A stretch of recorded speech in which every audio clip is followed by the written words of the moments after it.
അസ്സലാമു അലൈക്കും. അന്നത്തെ രാത്രിയിൽ സുഹറ ഉറങ്ങിയിട്ടില്ല. ഞാൻ കാരണം അദ്ദേഹത്തിന് മോശം വന്നല്ലോ എന്നായിരുന്നു അവളുടെ ചിന്ത. ജീവിതം ഇനിയും സമ്മർദ്ദങ്ങൾ കൊണ്ട് മുറുകെ പോവുകയാണെന്നറിയില്ല. ഇനി എന്തൊക്കെയാണ് തൻ്റെ ജീവിതത്തിൽ അനുഭവിച്ച് തീർക്കേണ്ടതെന്നും. ഇമ്രാൻ പറഞ്ഞ കാര്യങ്ങൾ ഓർക്കുന്തോറും സുഹറയ്ക്ക് കണ്ണുനീർ തുള്ളികളെ അടക്കി നിർത്താൻ സാധിച്ചില്ല. എത്രയോ ആഴത്തിൽ സ്നേഹിച്ചിരുന്ന രണ്ടുപേര് പെട്ടെന്നൊരു ദിവസം തൻ്റെ ജീവനും ജീവിതവും നഷ്ടമായി ഒന്നുമല്ലാതായി തീർന്ന ഒരുവൻ്റെ അവസ്ഥ. ആർക്കു നേരെ വിരൽ ചൂണ്ടണമെന്നറിയാതെ എല്ലാം ഉള്ളിൽ കൊണ്ടു നടന്നവൻ്റെ സങ്കടം എങ്ങനെ തീർക്കും? അതൊക്കെ എങ്ങനെ സഹിച്ചാവോ അറിയില്ല. എൻ്റെ കുഞ്ഞിനടുത്തേക്ക് ഇനിയൊരു മടക്കുണ്ടെന്ന് അറിയാമിട്ടും അവളെ പിരിഞ്ഞിരിക്കുന്ന ഓരോ നിമിഷവും ഞാൻ അനുഭവിക്കുന്ന വേദന എനിക്കറിയാം. അപ്പോൾ ഇനി ഒരിക്കലും കാണാൻ കഴിയാത്ത മോളെ ആലോചിച്ച് ഉരുകിത്തീരുന്നവൻ്റെ ആ വേദന എത്രത്തോളം ആയിരിക്കും? സുഹറ പുറത്തെ നിലാവിൻ്റെ വെളിച്ചത്തിലൂടെ ബെഡിലിരുന്നു കൊണ്ട് ബാൽക്കണിയിലേക്ക് നോക്കി. നിലാവ് പരന്നൊഴുകുന്ന ആകാശത്തിലേക്ക് കണ്ണെടുക്കാതെ നോക്കിയിരിക്കുന്ന ഇമ്രാനെ കണ്ടുകൊണ്ട് സുഹറ ഒന്ന് നിശ്വസിച്ചു. പെണ്ണെ, എന്നെ തനിച്ചാക്കി നീയും മോള് പോയപ്പോൾ എന്നെ ഓർക്കാതെ പോയി? നിന്നോട് ഞാൻ ആരെയും സ്നേഹിച്ചിട്ടില്ല എന്നറിയാമായിരുന്നില്ലേ? ഒരിക്കൽ പോലും നീയും മോളും ഉറങ്ങുന്ന മൈലാഞ്ചിക്കാട്ടിലേക്ക് ഞാൻ വന്നിട്ടില്ലല്ലേ? നിനക്ക് ദേഷ്യമുണ്ടോ എന്നോട്? കഴിയുന്നില്ല പെണ്ണെ, എനിക്കാവില്ല. നിന്നെയും മോളെയും മണ്ണിനടിയിലാണെന്ന് സങ്കല്പിക്കാൻ പോലും ആവുന്നില്ലടി. ഞാൻ അവിടെ വന്നാൽ ഒന്നുകിൽ അവിടെ തന്നെ ഹൃദയം പൊട്ടി മരിച്ചു വീഴണം, അല്ലാതെ ആവില്ല പെണ്ണെ.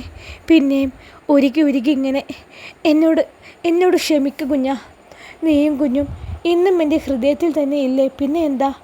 ഒളിമങ്ങാതെ മാറ്റിക്കുറയാതെ നിങ്ങളുടെ കളിച്ചിരികളും ചിരിക്കുന്ന മുഖവും ഇന്നും എന്നിൽ നിറഞ്ഞു നിൽക്കുന്നുണ്ട് പെണ്ണെ. ഞാൻ സുഹറയെ കല്യാണം കഴിച്ചതിൽ എന്നോട് ദേഷ്യമുണ്ടോ പെണ്ണെ?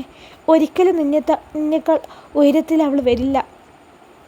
നിനക്കറിയാലോ, നിന്നോട് ഞാൻ പറഞ്ഞിട്ടുണ്ടല്ലോ എന്താണ് അവളെ കല്യാണം കഴിക്കാനുള്ള കാരണമെന്ന്. ഒരു പക്ഷേ അവൾക്കും നിനക്കും മാത്രമല്ല അതറിയൂ. കണ്ടുപിടിക്കണ്ടടി എനിക്ക് എൻ്റെ സ്വർഗത്തെ നരകാക്കിയവരെ. അതിന് അവളാണ് നല്ലത്. ഞാൻ വീണ്ടും ഒരു കുടുംബം പടുത്തുയർത്താൻ പോവുകയാണെന്ന് അറിയുമ്പോൾ ഒളിഞ്ഞിരിക്കുന്നവർ എല്ലാം പുറത്തു വരും. നോക്കിക്കോ, അവർ അനുഭവിക്കാൻ പോകുന്നത് ഞാൻ ഇത്രയും കാലം അനുഭവിച്ചതിനേക്കാൾ കൂടുതലായിരിക്കും. എല്ലാം കഴിഞ്ഞ് ഞാൻ അവളെ ഉപേക്ഷിച്ച് കളയുകയൊന്നുമില്ല. പക്ഷെ പ്രതീക്ഷ ഞാൻ കൊടുക്കുന്നില്ല പെണ്ണെ. ഒരു പക്ഷേ ഒരു കുടുംബജീവിതം അവൾ പ്രതീക്ഷിച്ചു പോയാൽ എനിക്ക് കൊടുക്കാൻ സാധിച്ചില്ലെങ്കിൽ ഞാൻ ചെയ്യുന്ന ഒരു വലിയ തെറ്റായിരിക്കില്ലേ അത്? ഒരുപാട് അനുഭവിച്ചവളാണ്. ഇനിയും ഒരു സങ്കടം എന്നിൽ നിന്ന് ഉണ്ടാവില്ല. അവൾക്ക് ഇനി ഒരു കുടുംബജീവിതം ഇഷ്ടമില്ലെങ്കിൽ ഞാൻ നിർബന്ധം പറയുകയുമില്ല.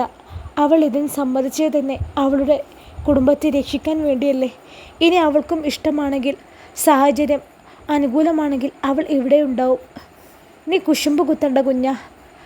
നീ കഴിഞ്ഞ എനിക്കാരുമുള്ളെന്ന് വീണ്ടും ഞാൻ വാക്ക് തരുന്നു. ഇമ്രാൻ്റെ ചിന്തകളിൽ ഇന്നും അവൻ്റെ പ്രിയപ്പെട്ടവർ ആയിരുന്നു. പരസ്പരം അറിയാതെ ഒരു രാത്രി കൂടി പുലർന്നു തുടങ്ങി. രാവിലെ സുഹറ നോക്കുമ്പോഴും ഇമ്രാൻ ബാൽക്കണിയിൽ തന്നെയാണ്. സുഹറ ആദ്യമൊന്നും അടിച്ചെങ്കിലും തണുപ്പിലിരുന്ന് ഉറങ്ങുന്നവനെ കാണെ ഒന്നും ആലോചിക്കാതെ അവനടുത്തേക്ക് നടന്നു. എന്ത് വിളിക്കണമെന്നറിയാതെ പരുങ്ങി നിൽക്കുന്നതിനിടയിൽ അവൻ്റെ കണ്ണുകൾ ചുഴിവ് വീണതും പെട്ടെന്ന് തന്നെ കണ്ണു തുറന്നു വരുന്നതും അവൾ കണ്ടു. അവൻ കാണുന്നതിന് മുമ്പേ തന്നെ സുഹറ പോകാനൊരുങ്ങിയെങ്കിലും ഇമ്രാൻ തന്നെ കണ്ടു എന്ന് മനസ്സിലായതും അവൾ അവിടെ നിന്നു. അവൻ ചോദ്യഭാവത്തിൽ മൂളിക്കൊണ്ടെന്ന് അവളെ നോക്കി. അത് അകത്ത് വന്ന് കിടന്നോളൂ, തണുപ്പല്ലേ, ഞാൻ താഴേക്ക് പോവാണ്. അവൾക്കൊരു മറുപടിയായി ഒരു മൂളൽ മാത്രമേ കിട്ടിയുള്ളൂ. പക്ഷേ അതിലൊരു ചെറു മന്ദഹാസം കൂടി ഉണ്ടായിരുന്നു. സുഹറ ഒന്നുകൂടി എവിടേക്ക് നോക്കിയിരിക്കുന്നവനെ നോക്കി പുറത്തേക്ക് നടന്നു. ഇത്ര ദിവസം നിനക്കൊക്കെ എന്തായിരുന്നടാ അവിടെ പണി?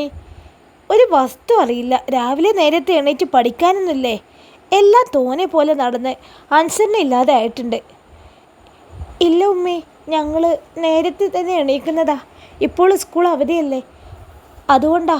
ഞങ്ങൾ നല്ല കുട്ടികളായി തന്നെയാണ് വളർന്നത്. മാമി ഞങ്ങളെ നല്ല പോലെ തന്നെയാണ് നോക്കിയത്. ഉമ്മിക്ക് അറിയാഞ്ഞിട്ടാണ്. അവളൊരു മാമി, മിണ്ടാതെ ഇരുന്നോണം. അവൾ ആരെയെ നോക്കിയിരുന്നത് എന്നൊക്കെ എനിക്ക് മനസ്സിലാവുന്നുണ്ട്. കുഞ്ഞിയുടെ കോലം കണ്ടില്ലേ? എന്തായാലും ഞങ്ങൾക്ക് ഉമ്മിയേക്കാൾ ഇഷ്ടം മാമിയാണ്. ഉമ്മിക്ക് ഞങ്ങളെ നോക്കാൻ സമയമില്ലല്ലോ. എന്ത് പറഞ്ഞടാ നീ? നിനക്കൊക്കെ നാവിന് വലിപ്പം വെച്ചല്ലോ അല്ലേ? നിന്നെ ഞാനിന്ന് കുട്ടിയുടെ റൂമിലെ ബഹളം കേട്ട് എത്തി നോക്കിയപ്പോൾ കാണുന്നത് അഫിയും കുഞ്ഞുങ്ങളും തമ്മിൽ വാക്കേറ്റമാണ്. എല്ലാം കഴിഞ്ഞ് അഫി കുഞ്ഞുങ്ങളെ അടിക്കാനൊരുങ്ങിയതും സുഹറ കണ്ടു നിൽക്കാനാവാതെ അഫിയുടെ കൈകളിൽ കയറി പിടിച്ചു. സുഹറയെ കണ്ടതും കുഞ്ഞുങ്ങൾ ഓടി വന്നവളുടെ അപ്പുറവും ഇപ്പുറവും കാലിൽ ചുറ്റിപ്പിടിച്ചു നിന്ന് കരയാൻ തുടങ്ങി. സുഹറ കുഞ്ഞുങ്ങളെ സമാധാനിപ്പിക്കുന്നതിനിടയിൽ അഫിയെ നോക്കി. അവളുടെ കണ്ണുകളിൽ തീ വെന്തുരുക്കി പോകാനുള്ള തീക്ഷ്ണത ഉണ്ടോ എന്ന് തോന്നി. ഓ വന്നല്ലോ പുതുമണവാട്ടി. ഓ ഞങ്ങളൊന്ന് മാറി നിന്നപ്പോഴേക്കും ഈ വീട്ടിലെ രാജകുമാരിയായി വാഴാൻ തുടങ്ങിയില്ലേ. നാണല്ലല്ലോടി കാണുന്ന പുരുഷന്മാരൊക്കെ മുഴുവൻ ചാക്കിട്ട് പിടിക്കാൻ. എങ്ങനെ സാധിക്കുന്നു ഇതൊക്കെ? അഫി പരിഹാസത്തോടെ പറഞ്ഞതും സുഹറയുടെ ഉള്ളം നീറി. അവൾ അരികിൽ നിൽക്കുന്ന കുഞ്ഞുങ്ങളെ നോക്കി. അഫി കുഞ്ഞുങ്ങൾ കേൾക്കില്ലേ, ദയവ് ചെയ്ത് ഒന്നും ഇപ്പോൾ പറയരുത്. അവരും കൂടി കേൾക്കട്ടെടി നിന്റെ തനി സ്വഭാവം. അവർക്ക് മുന്നിലൊരു മാലാഖയല്ലേ. അവരുടെ മുന്നിൽ ഈ ഉണ്ടാക്കിയെടുത്ത നല്ലവൾ ഉള്ളൊരു പട്ടുണ്ടല്ലോ, അതൊക്കെ പോണം. പിന്നെ കെട്ടിലമ്മയായെന്ന് കരുതേ ഇവിടുത്തെ ജോലികളൊന്നും മറന്നു പോവാനേ നിൽക്കണ്ട. നിന്നെ ഇവിടെ എന്തിനു കൊണ്ടുവന്നോ അത് ചെയ്യണം. പക്ഷേ കുഞ്ഞുങ്ങളെ ഇനി മുതൽ നീ നോക്കണ്ട, അത് ഞാൻ വേറെ ആൾ നോക്കിക്കോളാം. ഇനി നീ നോക്കിയാൽ എൻ്റെ മക്കളും ചിലപ്പോൾ എനിക്ക് പറയാൻ പോലും അറപ്പാവുന്നു. എൻ്റെ കുഞ്ഞുങ്ങൾ അരികിൽ പോലും നീ വന്നു പോരത്. അടുക്കളയിൽ മാത്രം ഒതുങ്ങാൻ മതി, കേട്ടല്ലോടി. വാ ഇവിടെ. ചേർന്ന് നിൽക്കാൻ പോലും പറ്റാത്ത വർഗ്ഗമാണ്. അട്ടയെ പിടിച്ച് മെത്തയിൽ കിടത്തിയിട്ട് കാര്യമുണ്ടോ? കുഞ്ഞുങ്ങളെ തൻ്റെ അരികിൽ നിന്നും ബലമായി തന്നെ പിടിച്ചോണ്ട് പോകുന്ന അഫിയെ സുഹറ വേദനയോടെ നോക്കി നിന്നു. അവളുടെ വാക്കുകളേക്കാൾ സുഹറയെ വേദനിപ്പിച്ചത് ആ കുഞ്ഞുങ്ങളുടെ കണ്ണിലെ നീർത്തിളക്കമാണ്.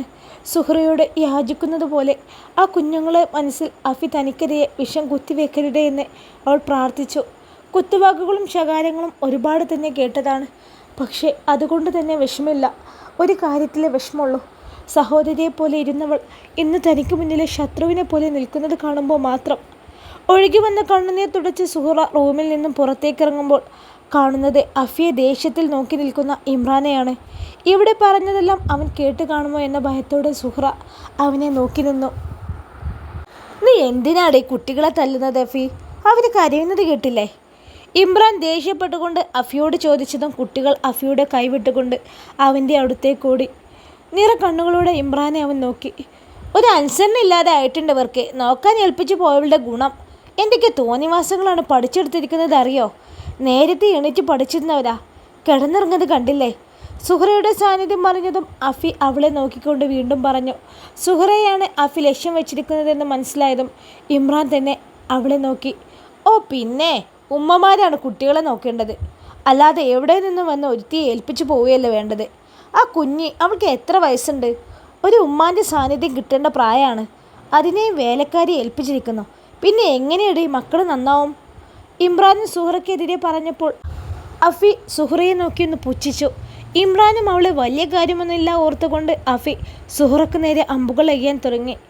അതാണ് ഞാനും പറഞ്ഞത്, കുട്ടികളെ നോക്കാൻ കുറച്ചെങ്കിലും സ്വഭാവം ഗുണമുള്ളവളെ നിർത്തണമായിരുന്നു. പറ്റിപ്പോയി. ഇപ്പോഴെങ്കിലും നിനക്കത് മനസ്സിലായല്ലോ അഫി. നീ പോയതിന് ശേഷം കുഞ്ഞ് ഭാഗ്യം കൊണ്ട് രക്ഷപ്പെട്ടതാണ്. ഇവളുടെ നോട്ടം കൊണ്ട് കുട്ടി പോയത് റോഡിലേക്കാ. ഇവൾക്ക് ആണുങ്ങളെ നോക്കാനല്ലേ സമയമുള്ളൂ. ഞാൻ ഒരിക്കലും അങ്ങനെ അല്ലാത്തൊരാളായത് കൊണ്ട് ആരണാവും എന്നെ വീത്താഞ്ഞത്. ഇവളുടെ നോട്ടം കാണുമ്പോൾ എനിക്കും തന്നെ തോന്നിയിട്ടുണ്ട് ഇവൾ ആൾ ശരിയല്ല എന്ന്.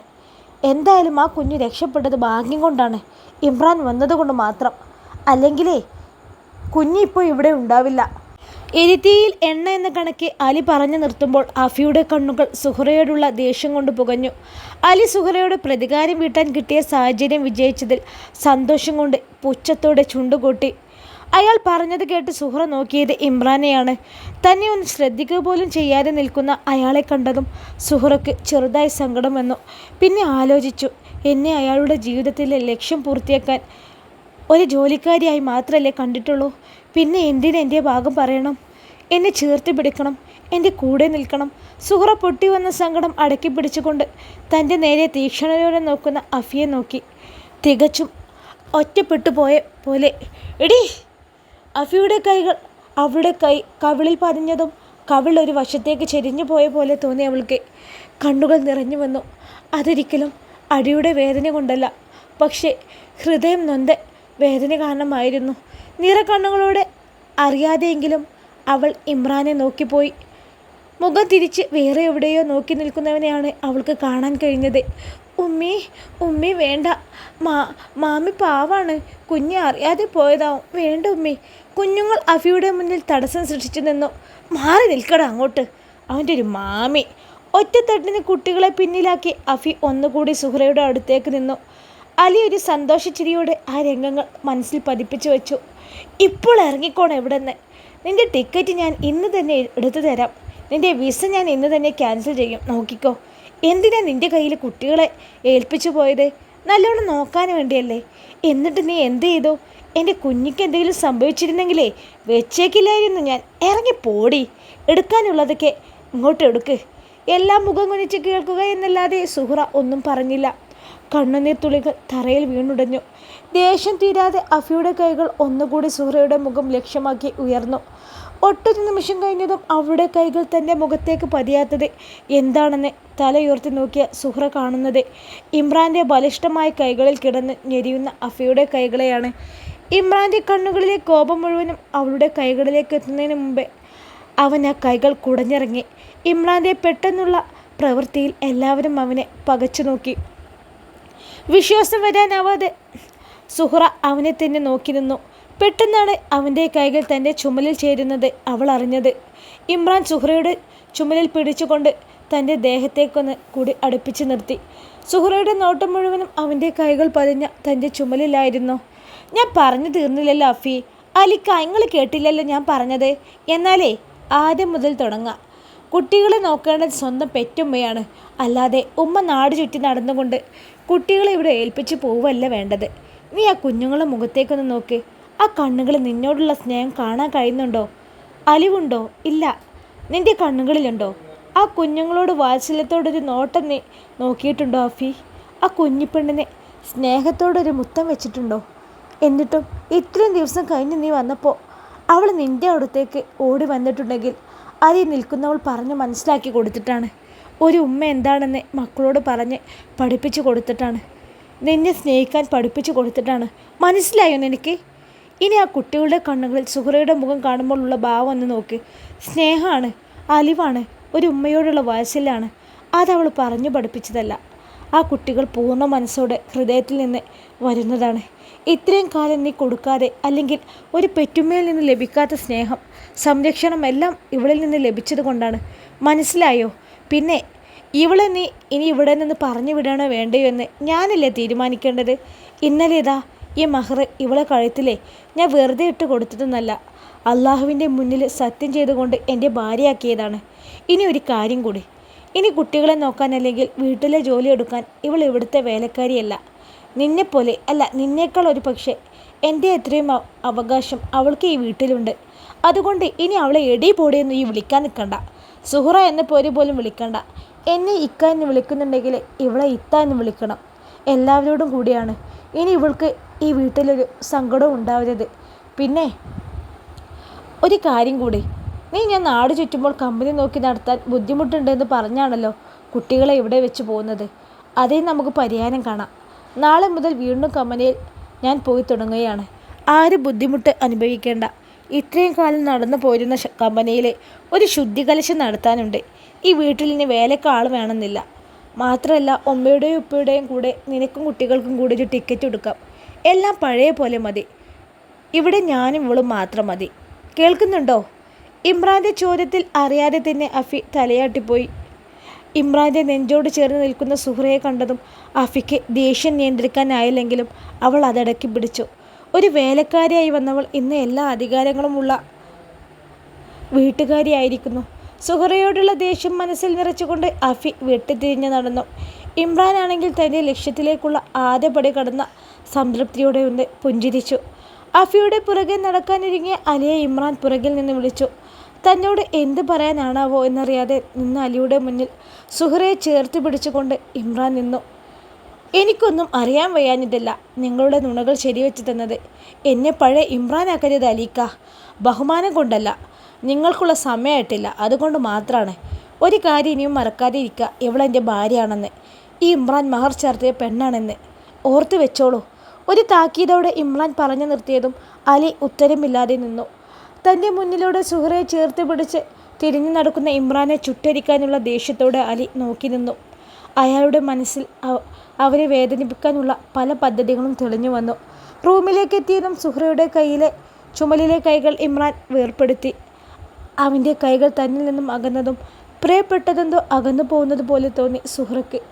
സോറി, അവർക്ക് മുന്നിൽ ഇതല്ലാതെ ഒരു മാർഗ്ഗമില്ലായിരുന്നു സുഹ്റ. എവിടെ നിന്ന് തുടങ്ങണമെന്ന് തോന്നി. നമ്മൾ തെറ്റ് ചെയ്തിട്ടില്ലെങ്കിലേ ഒരിക്കലും തല നയത്ത് നിൽക്കരുത്. അതിനി എത്ര വലിയ രാജാവിൻ്റെ മുന്നിലായാലും നമ്മുടെ ഭാഗം പറയാൻ നമ്മളെ കാണൂ. എപ്പോഴും ആരെങ്കിലും വരുമെന്ന് കാത്തിരിക്കരുത്. നമ്മൾ തന്നെ പ്രതികരിച്ചു തുടങ്ങണം. അപ്പോൾ മാത്രമേ നമുക്ക് എന്തെങ്കിലുമൊക്കെ ഒരു ബഹുമാനമൊക്കെ നമ്മളോട് തന്നെ തോന്നൂ. അതിലേറെ നമ്മുടെ മുന്നിൽ നിന്ന് കുറ്റം പറയുന്നതൊക്കെ പിന്നെ ഒരിക്കലും സാധിക്കൂല. അവർ ഒന്ന് പേടിക്കും. ഞാൻ ഇന്ന് പറഞ്ഞതൊന്നും വെറുതെ അല്ല. എന്നെപ്പോലെ നിനക്കും അധികാരവും അവകാശവുമുണ്ട് ഈ വീട്ടിൽ. നീ എൻ്റെ ഭാര്യ ആയിരിക്കുന്നിടത്തോളം കാലം മറന്നു പോകണ്ട. എല്ലാം തലയാട്ടി കേൾക്കാൻ മാത്രമേ സുഹ്റയ്ക്ക് ആയുള്ളൂ. അവൾ അപ്പോഴും തന്നെ ചേർത്ത് പിടിച്ച അവൻ്റെ കൈകൾക്ക് പിറകെയായിരുന്നു. ഒരിക്കൽ പോലും ചേർത്ത് പിടിക്കൽ എന്തെന്ന് അറിയാത്ത ആ പെണ്ണിന് അതൊരു സ്വപ്നം തന്നെയായിരുന്നു. ഇനിയും അവൻ്റെ കൈകൾ തന്നെ ചേർത്ത് പിടിക്കാൻ ഉണ്ടായിരുന്നു എന്നവൾ ആത്മാർത്ഥമായി ആഗ്രഹിച്ചു പോയി. അവളുടെ കണ്ണുകൾ അപ്പോഴും നിറഞ്ഞു തന്നെയായിരുന്നു. പക്ഷെ അതൊരിക്കലും സങ്കടം കൊണ്ടല്ല, തനിക്കും ആരോ ഒരാൾ കൂടെയുണ്ടല്ലോ എന്നൊരു സന്തോഷം കൊണ്ട് മാത്രമായിരുന്നു.